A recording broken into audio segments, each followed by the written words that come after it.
जिल्हा बँकेच्या घोटाळा प्रकरणी 9 महिने अटकेत राहून आले असलेले अद्वै हिरे आणि तसंच हिरे कुटुंबियांच्या समस्या आपण या ठिकाणी सुटताना दिसत नाहीत। अशा परिस्थितीमध्ये नाशिक जिल्हा महिला विकास सहकारी बँकेमध्ये अद्वै हिरे, अपूर्व हिरे, प्रशांत हिरे त्यांच्या पत्नी यांच्यावरती गुन्हा दाखल करण्यात आला। या महिला सहकारी बँकेच्या निमित्ताने कुठेतरी ठेवीदाराकडनं किंवा बँकेत सभासद असताना पुरुषाच्या नावाने कर्ज प्रकरण विनातारण काढण्यात आली।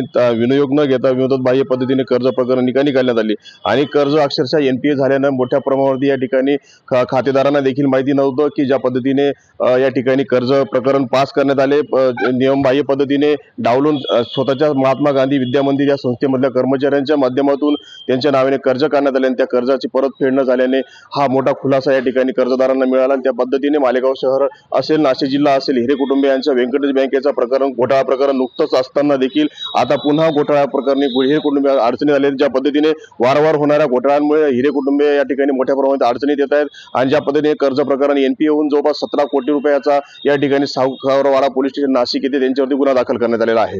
मनोहर शेवाळे, TVN मराठी, मालेगाव।